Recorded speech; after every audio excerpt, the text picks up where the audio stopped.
Hola, soy el doctor Eduardo Antonio Lara Pérez. El día de hoy vamos a tratar el tema la nutrición y su importancia para el control del asmático. Mencionar que desde que era estudiante de medicina, estábamos ávidos por aprender acerca de las enfermedades y yendo a hospitales a aprender medicina viendo enfermos, como que se nos olvidó y nos faltó información acerca de la nutrición en sano y la nutrición y su relación con las enfermedades. Y estas son las enfermedades que se presentan en México, todas ellas relacionadas con la nutrición, que enferman a los mexicanos y que además esas enfermedades, al volverse crónicas, pues producen otra serie de enfermedades que son causa de gastos en salud, de disminución de expectativa de vida y de complicaciones que llevan a la muerte. Si bien existen programas de salud en México para tratar o intentar de disminuir esa cifra, pues son ineficaces, incluyendo la del asma, porque la información que tenemos de manera oficial es limitada, antigua y prácticamente basada en cuadros adultos. Si vemos o examinamos un poco lo que es el sistema de salud español, vemos grandes diferencias que hacen también grandes diferencias. Primero, en España hay una cobertura universal. La asistencia médica es gratuita para todos los pacientes.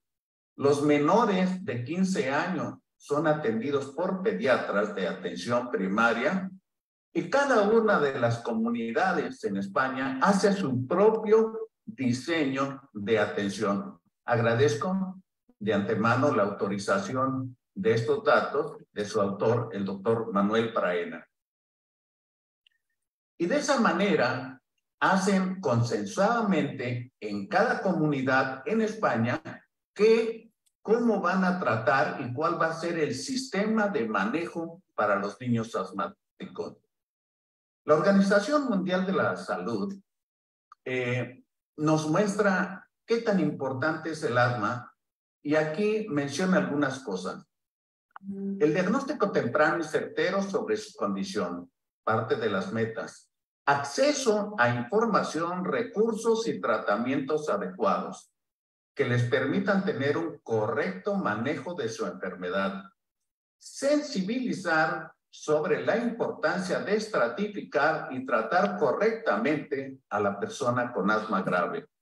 Asma grave, nada más interesa a la OMS el asma grave. Y bueno, eso nos lleva a otras reflexiones. ¿Quién debe de atender a los asmáticos? ¿Solo le importa a la OMS el asma grave? ¿Por qué no hay programas internacionales, nacionales, estatales o locales? ¿Qué sabemos y qué hacemos con respecto al medio ambiente, la salud pública, la dinámica social, la dinámica económica, alimentación, que es el tema del día de hoy, y todo aquello que en nuestro hábitat repercute con el asma? Y hay que tener un poco de cuidado, porque ¿quiénes son los líderes de opinión? O sea, ¿quién es el que habla de asma? Si vemos aquí en México, pues el 70% de los que hablan de asma son alergólogos, un 20% neumólogos, pediatras un 5% y otras especialidades como otorrinolaringología, pues hablan de eso. ¿Dónde están los demás? ¿Dónde está el médico general, el psicólogo, la trabajadora social, la nutrióloga, los padres de familia? ¿Qué es lo que sucede? Y esto es importante porque las guías del asma internacionales, pues prácticamente es un vademecum para decir, de acuerdo al diagnóstico de ese momento, cuáles son los medicamentos, si varía o no, que se deben de hacer, más no otra serie de reglas o recomendaciones que son importantes en el asma, como veremos más adelante. Y vemos entonces que se hace de manera escalonada para el control del asma una serie de medicamentos a recomendación de los expertos que se deben de utilizar. Y esto es lo que dicen que debe de ser el control del asma. Básicamente, reducir los síntomas, evitar los cuadros agudos y todo lo demás parece no tener relación.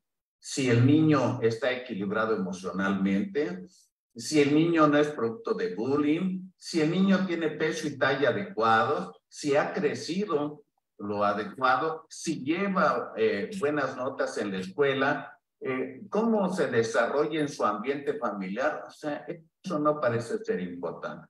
Entonces la pregunta sería, ¿quién debe de ver a los asmáticos? Si bien los líderes de opinión que se forman como especialistas y trabajan en un tercer nivel de atención, ¿por qué son los expertos? Y luego, en las especialidades, incluyendo pediatría, que es el segundo nivel de atención, los niños que se hospitalizan, pues se hospitalizan porque es un fracaso de no haber llevado correctamente el control del asma en donde debe de verse. En el primer nivel de atención, llámese medicina general o medicina de pediatría extrahospitalaria. Y definitivamente, pues lo que comemos va a traer una gran repercusión con respecto a lo que es el asma y su control. ¿Y dónde podemos empezar? Bueno, podemos empezar por decir que la nutrición juega un papel fundamental desde el momento de la concepción. Va a determinar cómo está nutrida nuestra madre, cuáles son sus condiciones de nutrición para las nutriciones durante el embarazo, para saber qué es lo que va a pasar. Y definitivamente, pues los genes se van a notar. O sea, los genes del padre, los genes de la madre, que en su conjunto van a dar nuestras características genéticas y cómo se va a expresar esas características genéticas cuando nazcamos. Pues ya con la influencia de la alimentación materna, algunas de las ocasiones, sobre todo por efectos externos, la contaminación, dónde vivimos, el grado de polución, la contaminación del agua, etcétera, van a traer como resultado la expresión de la enfermedad. Si bien todo eso hace, también se ha revisado que el índice de masa corporal, dependiendo de nuestra nutrición, si estamos obesos o no, va a ser un factor de riesgo. ¿Y qué es lo que tenemos que hacer y ver? Bueno, pues necesitamos revisar a nuestro paciente si es obeso o no y cuáles son los factores de riesgo que tiene agregados, si tiene mascotas, si no tiene mascotas, qué es lo que se alimenta y con qué. Por otro lado, también se puede contribuir a la obesidad, pues el sedentarismo, el estar pegado a las pantallas todo el día y que algunos de los medicamentos incluso utilizados en el asma pueden producir también sobrepeso y obesidad. Entonces, la obesidad aumenta las posibilidades de una expresión del asma más grave, más severa y de más difícil control. Ahora que sabemos de los factores epigenéticos, o sea, todo aquello que influye importantemente en nuestra expresión genética y que se va a manifestar clínicamente, pues vemos que hay personas que son alérgicos a algunos alimentos muy variados, desde gluten, pescado, crustáceos, cacahuates, soya, leche, frutos de cáscara, apio, mostaza, sésamo, algunas sales, también algunos moluscos o el huevo. Y todo eso se ha logrado entender decodificando los factores de base del asma que están identificados ya en los diferentes cromosomas y que todos ellos van a tener manifestación diversas según los estímulos en los diferentes órganos y sistemas de nuestro organismo. Simplemente porque esa información genética por los factores epigenéticos se abren o se cierran algunas de las acciones que llevan a cabo las funciones, sobre todo en inflamación. Y de esta manera nos damos cuenta que el proceso de inflamación, que es básicamente tanto en la obesidad como en el asma, lo más importante, pues intervienen una serie de factores importantes como la microbiota. Estos factores en la nutrición y de la nutrición van a hacer diferencias muy importantes. Entonces, ¿qué es la microbiota? La microbiota son los microbios que habitan sin producirnos enfermedad a nivel intestinal, a nivel nasal, a nivel pulmonar y también cómo van a influir con respecto a nuestra respuesta o a nuestras enfermedades. Se ha sabido que la microbiota es definitivamente de lo más influyente tanto para las especificidades y características de algunos tipos de asma que se presentan y hacen una variación con respecto también a la respuesta, tanto a nivel pulmonar como en las secreciones y el grado de inflamación. Estas microbiota pueden ser variadas dependiendo de cómo se comporta, cómo es alimentada, qué medicamentos se han utilizado, incluyendo los antibióticos. Y existe mucha bibliografía acerca de las funciones y las acciones que tiene en nuestro organismo la microbiota, tanto para la regulación de la inflamación, para las defensas o inmunidad, así como para la expresión del asma.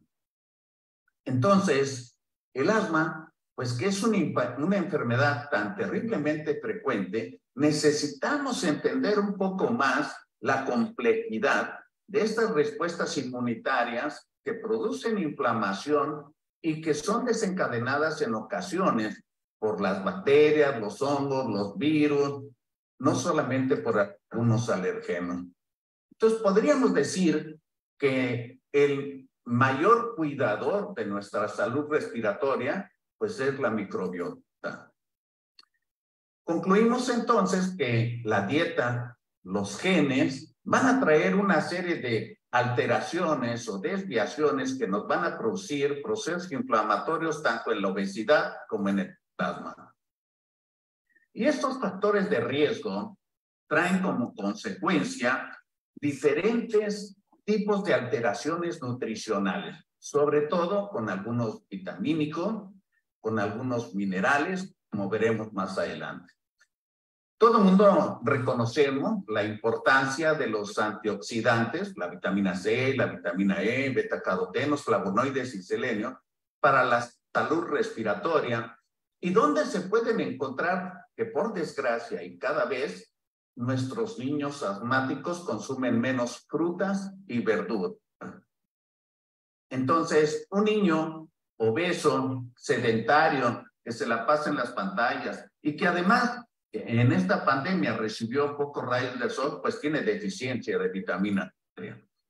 Y esta vitamina D, tan importante para suplementar, porque lo que consume de su dieta no le alcanza para las necesidades de poderse defender y evitar procesos inflamatorios y el mejor funcionamiento inmunológico. Pocas veces vemos a niños que realizan ingestas adecuadas en cantidad y calidad para obtener esta vitamina D.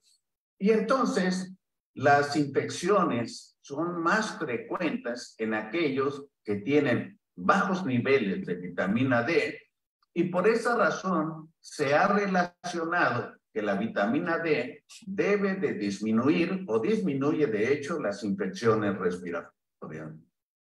También se ha visto que tiene un papel aún en investigación acerca de la inflamación crónica y de la remodelación bronquial en algunos casos de infecciones por EPOC, y también la estimulación de la circulación en estos casos. Y ahora con esta pandemia por el COVID-19, pues aprendimos muchas cosas. Y de esas cosas es qué pasa con el zinc. Y vemos que el zinc, pues es un elemento muy importante para nuestra defensa en general, para la respiración, no solamente para las paneras, el pelo o nuestras uñas. Y es que a través del zinc nos dimos cuenta que tiene una actividad antiviral, se vio muy claramente en los pacientes con COVID, y que también produce efectos antiinflamatorios y evita también sobreinfecciones bacterianas. De esta manera, con la utilización del zinc o las deficiencias del zinc, nos dimos cuenta la limitación de la replicación viral, el mejoramiento de la especificidad del moco, la disminución de los efectos inflamatorios y también que se evitaban, cuando se suplementaba, las infecciones agregadas sobre todo por Streptococcus pneumoniae. Estos son los alimentos que contienen zinc y que deberíamos de comer. Debemos de revisar qué tanto comemos en cantidad y calidad. Otra cosa importante que se relaciona pues prácticamente con todo es el agua. Y es muy importante que nos debemos de mantener bien hidratados. Es esencial para el buen funcionamiento del organismo y de las funciones respiratorias, ya que a través de la respiración expelemos grandes cantidades de vapor de agua y hay que tener cuidado con las bebidas azucaradas con cafeína que pueden empeorar la hidratación. También una ingesta elevada de sal influye en muchos, sobre todo lo notamos cuando los pacientes se quejan de moco espeso. Bueno, lo primero que pensamos es que les falta agua y que tienen que disminuir su ingesta de sal. Y hay que poner mucha atención porque el 75% de la sal de la dieta, al menos en España, vienen en alimentos procesados que no nos damos cuenta. Y a la medida también de alimentos que consumimos de manera azucarada, también nos trae ahí de grandes porcentajes de daño, puesto que estos azúcares desencadenan procesos inflamatorios. Entonces, el azúcar oculto, el asma y bebidas azucaradas industriales traen sobrepeso, inflamación y manejos más difíciles para el control del asma. Las bebidas que tienen fructosa tienen riesgo mayor el consumo de esos jugos que se mencionan a tener expresiones de asma más grave hasta 2,5 a 3 veces más. ¿Qué pasa con las grasas? Y sobre todo las grasas que les llaman buenas o algunas que se manejan. La dieta del mexicano tiene muchos, excepto porque la dieta del mexicano carece mucho de omega 3. Y hay una reflexión muy importante con respecto a la fibra, porque muchos de nuestros pacientes tienen estreñimiento agregado, a veces por la baja ingesta de agua y por la falta de consumo de fibra. Y me hizo recordar que hace 15 años empezamos un proyecto para sembrar chía, ya que era el tercer cultivo de los aztecas después del maíz y el frijol, por sus efectos antiinflamatorios, porque reduce el colesterol, la hipertensión, la obesidad, enfermedades del hígado, ayuda a evitar el estreñimiento y también daba una condición de saciante. Esta es la chía. Esta es una planta de chía que mide entre 1,20 a 1,50 con un color violeta muy bonito. Esta es la semilla que mide 2 milímetros. Y bueno, algunos de los efectos benéficos de esta chía, sobre todo por el omega 3, pues se vieron reflejados en algunas personas que en aquel entonces tratamos por asma y les inducimos la ingesta de chía y el hacer ejercicio y todos mejoraron, independientemente de la medicación que estaban utilizando para el control del asma. Otro alimento o nutriente que está ahorita, pues dijéramos de moda, aunque no es nuevo, es la cúrcuma. La cúrcuma es algo muy común en Sudamérica y tiene efectos antiinflamatorios, antioxidantes, antitumorales, regula la respuesta inmune, tiene acciones benéficas a problemas crónicos y degenerativos, a efectos cardiovasculares, neurodegenerativos y cerebrovasculares, y se le da mucha importancia porque se han hecho muchas investigaciones, pero debo de aclarar que hay algunos obstáculos para comercializar la cúrcuma porque la absorción, la biodisponibilidad de la cúrcuma tiene que ser relacionada con la pimienta negra. Les explico.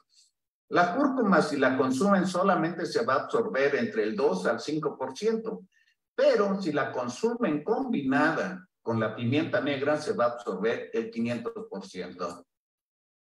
Y en base a esta cúrcuma se han hecho tratamientos de sus efectos anticancerígenos y antiinflamatorios. También se ha visto en otro tipo de padecimientos. En el caso del asma disminuye la inflamación y la hipersecreción. Y también se ha visto qué es lo que ha pasado comparando pacientes, mejorando sus vías aéreas con la ingesta de cúrcuma. Entonces deberíamos de replantearnos cómo come nuestro paciente y qué efectos tiene para el control del asma. Hay que tener cuidado porque a veces cuando mandamos a nuestro paciente obeso, pues va con un nutriólogo o una recomendación y quieren darle las diferentes dietas y el reto es bajarlo de peso lo más rápido posible. Eso no es recomendable ni es adecuado. Hay que recordar que las dietas no modifican los hábitos. Modificar los hábitos, eso sí va a ayudar al paciente a disminuir de peso. Entonces, la mejor manera de disminuir de peso es cambiar el estilo de vida, porque ese era el estilo de vida que lo había llevado hasta ese momento en que lo realizamos. Y bueno, resumiendo un poco, diría yo que la relación entre la respiración y la nutrición es tan íntima que básicamente es lo mismo. Nosotros necesitamos para respirar a nivel molecular los efectos metabólicos de la nutrición. Y a nivel respiratorio necesitamos de una buena nutrición que tenga los oligoelementos y todos los suplementos necesarios para el buen funcionamiento de nuestra vía respiratoria. Existe por el gobierno de México anterior, pues algunas de la salud, algunos programas de salud integral comunitaria en que se incluía la educación para enseñarles a alimentarse adecuadamente, para tener una serie de actividades físicas y también para el sano convivio, ahora que estamos viendo tanto bullying en las escuelas y tanta agresividad, pues esto se ha perdido, no sé, a lo mejor deberíamos de retomarlo. También, de acuerdo al ejemplo español, deberíamos de tener programas locales o regionales, de acuerdo a sus condiciones, para tratar de controlar tanto en las dietas, en el estado nutricional y la condición respiratoria a nuestros niños asmáticos. Necesitamos comer bien y respirar bien. Hay que enseñarle a la gente que tiene que respirar bien, porque da la casualidad que la gente se acostumbra a no respirar bien. Y eso es una gran calidad de vida. Entonces, procuremos consumir los alimentos más sanos, más naturales, los que nos convienen más, no solo los que nos gustan. Comer siempre en familia, con el cariño, el amor, la fraternidad, siempre es un agasajo, pero si lo hacemos además con productos naturales que nos van a beneficiar, todavía mejor. Me encanta esto porque hoy es Día del Pediatra, a los cuales les mando una felicitación a todos los colegas, pero hay que procurar dentro de nuestro trabajo de todos los días hacer las cosas bien, tomar en cuenta la respiración, tomar en cuenta la nutrición y de esa manera todo lo que hagamos se va a notar en un futuro. No cortemos las alas de esos angelitos que tienen una vida todavía por vivir. Muchas gracias a todos por su atención.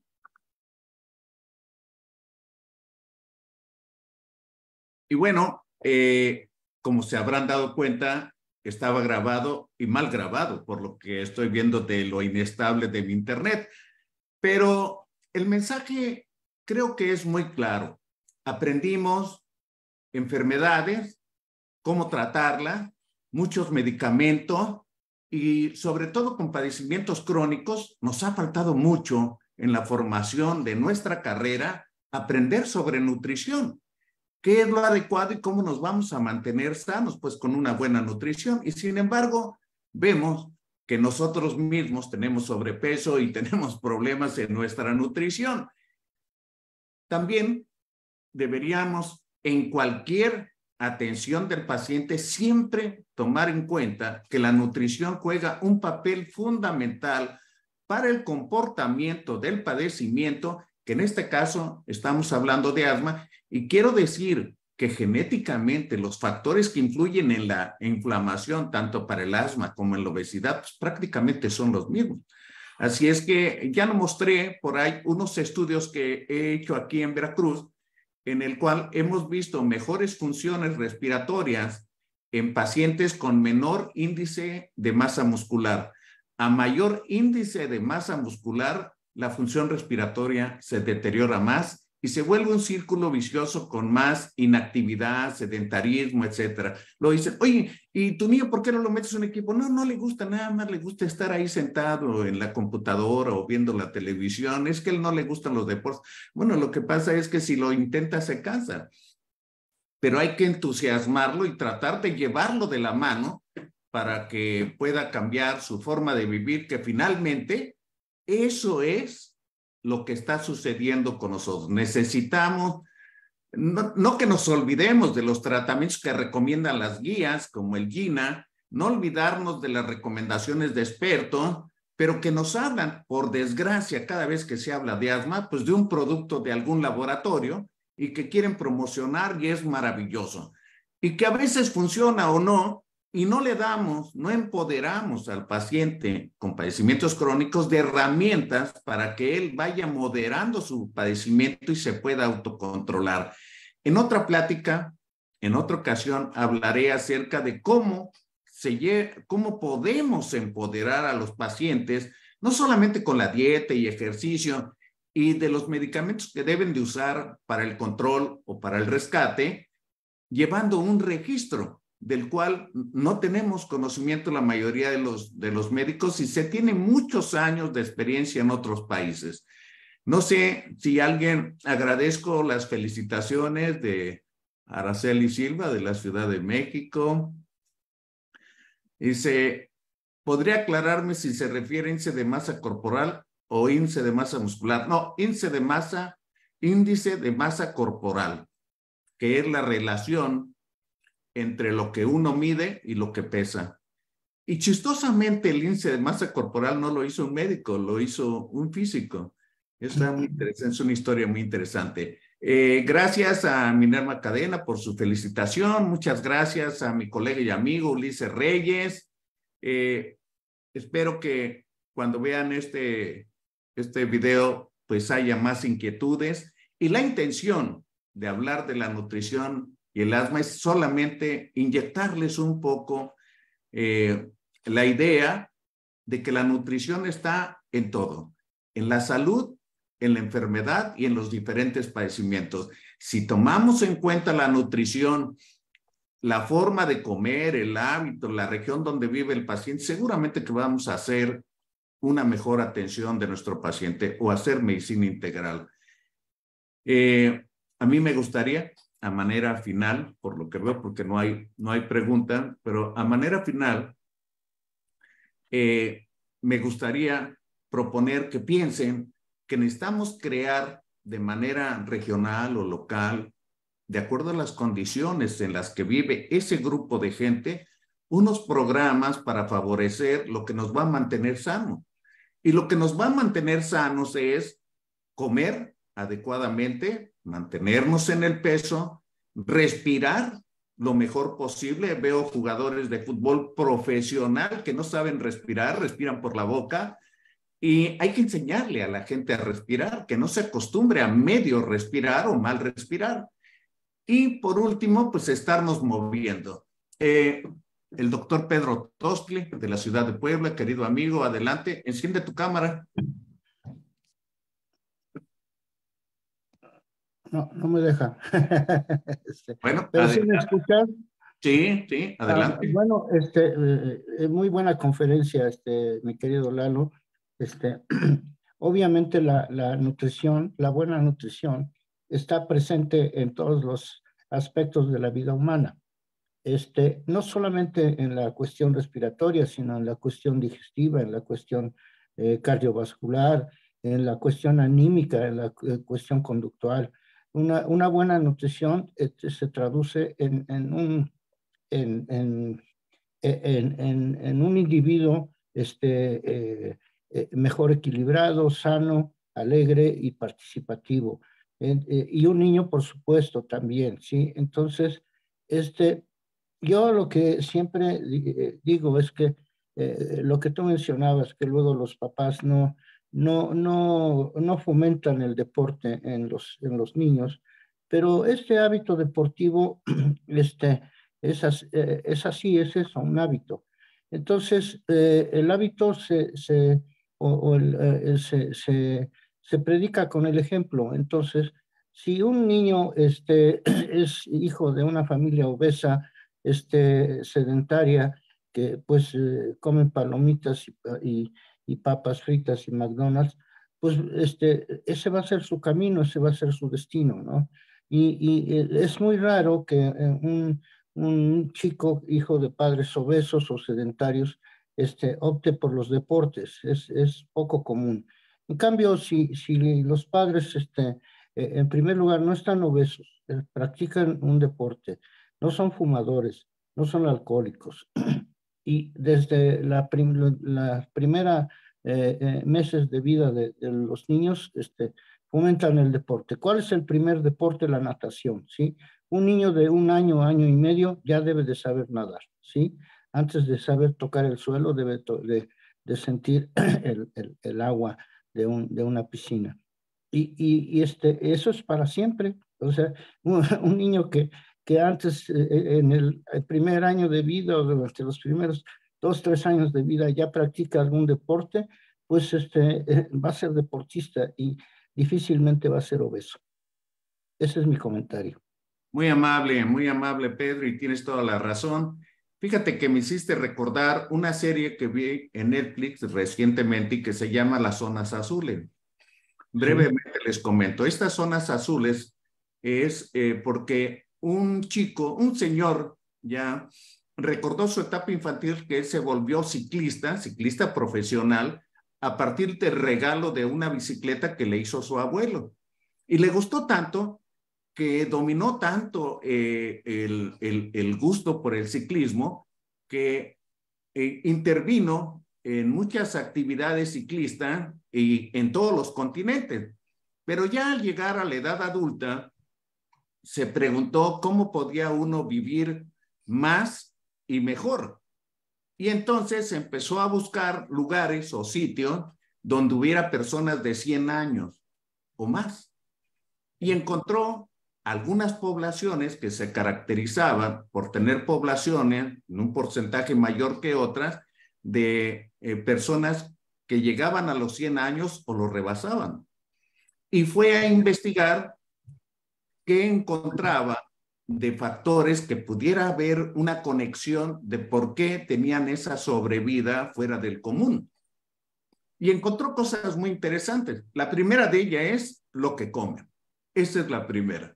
Entonces, la mayoría de estas personas, centenarios, pues comen de manera natural. Ellos mismos preparan sus alimentos. Luego, otro factor muy importante es que se mantienen activos. Ellos mismos van por las cosas, tienen una tarea. Otra cosa importante es que siempre tienen una ilusión y les ilusiona relacionarse con sus familiares o con sus amigos en actividades muy específicas, algunos haciendo labor social, otros en cuestiones religiosas, otros jugando lotería o bailando, pero todos tenían más o menos ese común. Y me parece muy interesante porque nosotros mismos podríamos crear nuestra propia zona azul. ¿Por qué? Muchos de los que rebasamos los 70 años, cuando recordamos nuestra etapa infantil, pues casi el común de los niños de ese entonces era, tenemos una mamá de 24 horas, el papá es el que va a trabajar, la mamá muy estricta nos enseña las reglas, los límites, pero además le daba tiempo para todo, para ir al mercado, para escoger la verdura, para preparar la comida que se lleva un tiempo, para dar platillos variados durante toda la semana y nos daba sopa y luego el arroz y luego el guisado y luego el postre. Y, bueno, todo eso parece ahora tan complejo y tan difícil que entonces necesitamos de suplementación de cosas que recibíamos de manera natural hace 70 años. Entonces, ¿qué es lo que está pasando? Pues la forma de vivir, la evolución de la población cada vez invita más a ser sedentario. La gente para comprar un periódico que el puesto de periódicos está a 2 calles de su casa, se va en su auto en lugar de caminar. Nos cuesta mucho trabajo hacer ejercicio, y más si lo hacemos solo. A veces en el chismorreo con un cómplice nos atrevemos más a caminar más tiempo, pero ¿cuántos de nosotros, adultos, caminamos 10,000 pasos? Que es la cuota mínima diaria. Entonces, si no lo hacemos, ¿cuánto quedamos a deber? ¿Y cómo se nos va a cobrar al futuro esa falta de actividad? Porque nuestro organismo es como un motor. Necesitamos tenerlo en actividad para que funcione bien. Y necesitamos darle todo lo que necesita para ese funcionamiento. Si lo descuidamos, pues va a ser catastrófico lo que nos va a pasar. Muchas gracias a Mine por su comentario. Gracias, muy amable. No sé si alguien más quiera participar. Ya veo que tú le entras muy bien a la carne. Estoy viendo ese toro que le dieron ya Fleet y lo convirtieron en varias ahí cortes. Pero Bueno, hablando de carne, creo que consumimos mucha carne. sí, es demasiado. Y el mexicano consume muchísima carne y tenemos padecimientos derivados de eso. Y todo aquel que se da la buena vida, o sea, tomar vino, comer carne, muchas comidas con alto porcentaje de proteínas, se va a cobrar la factura con problemas derivados a ello, con el ácido úrico elevado, con gota, etcétera, lesiones renales, en fin. Entonces, si queremos mantenernos sanos, necesitamos comer mejor, hacer ejercicio, cuidar nuestra respiración, y cualquier padecimiento que tengamos tiene relación con la alimentación. No sé si... Adelante, Pedro, sí. Bueno, volviendo al deporte, el deporte es la primer medicina del ser humano. Si un niño practica deporte desde su primera infancia, obviamente nunca va a dejar de hacerlo. El deporte, pues, también es adictivo, se secretan endorfinas, en fin, y se siente un bienestar muy, muy rico cuando uno practica deporte, y cuando deja de hacerlo, pues no se siente uno del todo bien. Eso es un primer paso para tener un buen estado físico y un buen estado nutricional. Decías de las familias antiguas, pues eran ciudades más pequeñas, el transporte público se usaba poco, el automóvil se usaba pues no demasiado. Todos los hijos acudíamos con nuestras madres al mercado a comprar las cosas del mandado, como dice Cricri, y y entonces pues hacíamos ejercicio, jugábamos todas las tardes, o sea, después de hacer la tarea nos daban permiso para salir a jugar en la calle, en el patio de la vecindad o en la colonia. Entonces, aunque en ese entonces no, bueno, sí había deporte. Yo Recuerdo en mi escuela primaria, la Fragua, había básquetbol, voleibol, fútbol y atletismo, que eran, eran pues, los deportes básicos. Pero, por ejemplo, hoy veo a mis nietos, no, mis nietos practican mucho más deporte de lo que yo lo hice en la infancia. O sea, están metidos en equipos de básquetbol, de fútbol, y hacen competencias interiores y hacen competencias con otras escuelas y es muy bonito como chamacos de mi nieta más pequeña de 8 años ya pivotea perfectamente el balón de básquetbol y mi nieto de, de 11 años pues también ya es un buen basquetbolista, cosa que a veces pues no existía en aquel entonces. Entonces, sí hay oportunidades de practicar deporte. En casi todas las colonias populares hay una cancha de básquetbol, hay una cancha de fútbol, pues lo único que tengo que hacer es ir a echar cascarita un rato, y bueno, si no tienen nada, pues salirse a caminar. Caminar es bastante saludable, por lo menos 1 hora diaria es excelente para la función física del individuo. Y bueno, pues eso te hace que no te guste tener sobrepeso. Entonces, hay pues un video por ahí que dice que cuál es la mejor farmacia que hay en tu alrededor, los mercados, ¿sí?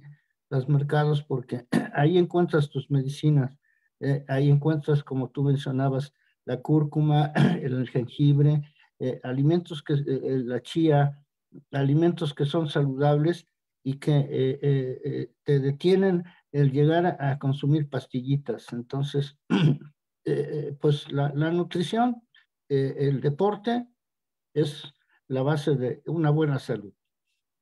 Muchas gracias por tu comentario y tienes toda la razón. De hecho, es la educación.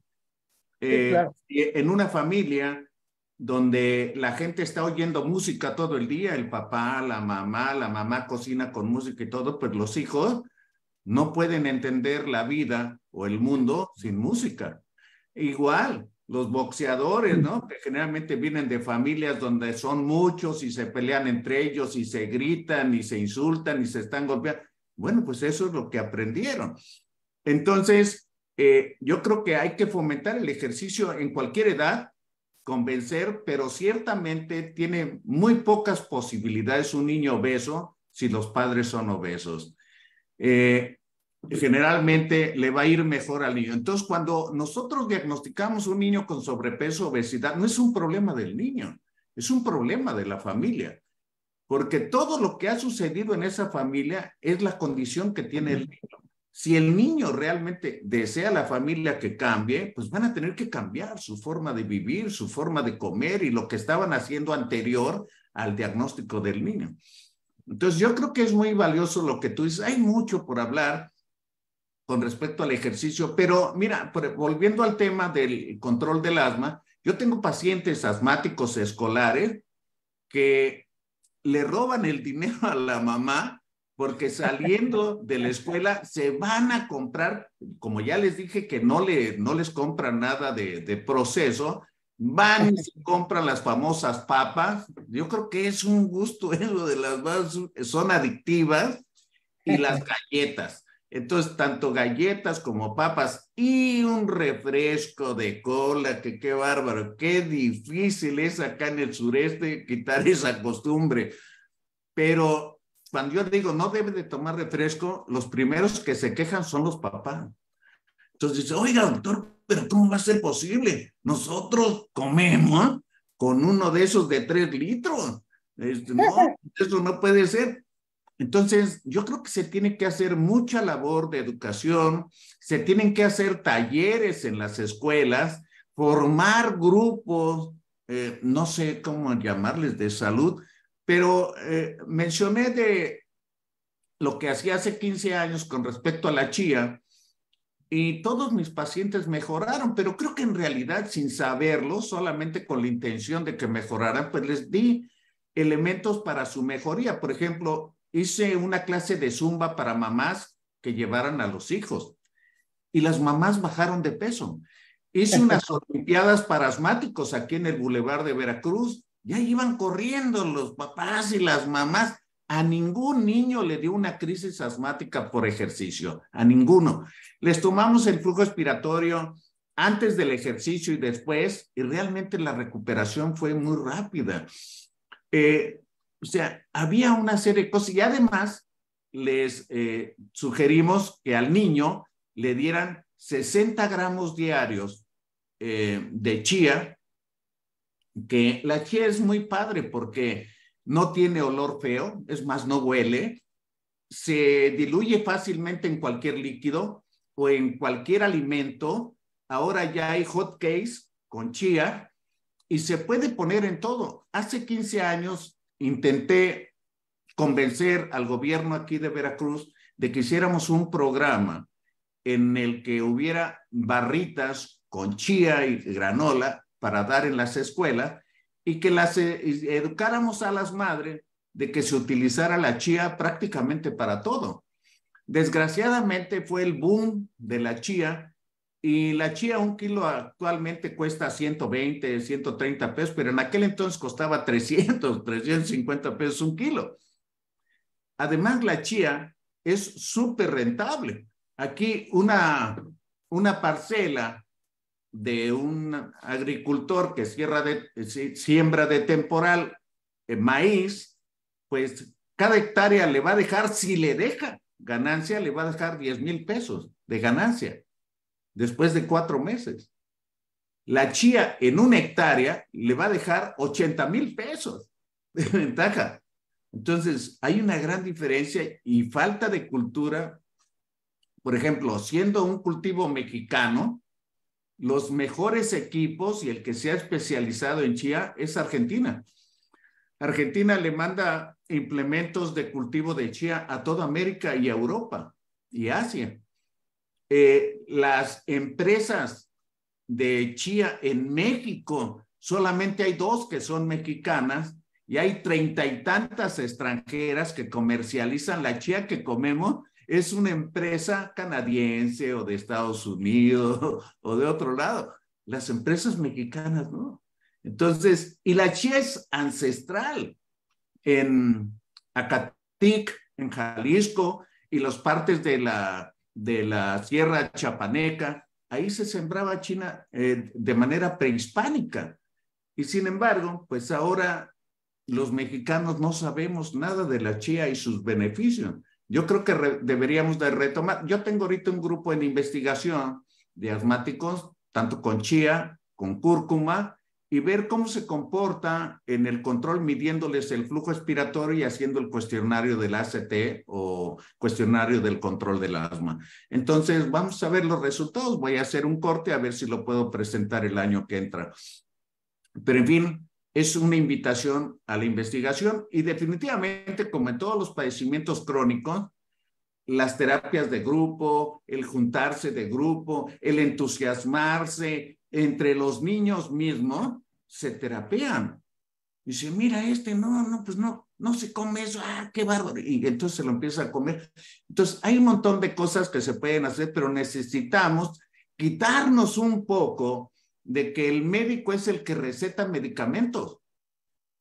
Creo que parte del fracaso que hemos tenido para el tratamiento de enfermedades crónicas es eso. Queremos tratar diabéticos con metformina, con otra serie de cosas y todo, y no ajustamos a convencerlo a que lleve una dieta, a que baje de peso, a que haga ejercicio. Queremos controlar un hipertenso y no le estamos enseñando y modificando la ingesta de agua y de sal, ¿verdad? Y queremos que todo lo resuelvan los medicamentos antihipertensivos. Entonces, yo creo que necesitamos abrir un poco los médicos, sobre todo en el primer contacto, de hacer una medicina más integral, en la cual hay un montón de factores del medio ambiente.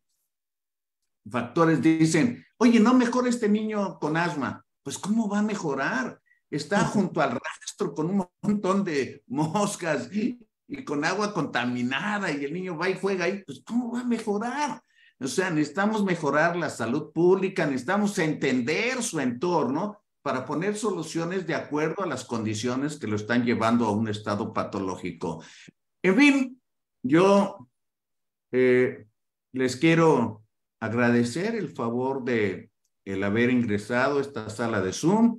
Este video, al igual que los demás, los vamos a hacer público en nuestro canal de YouTube.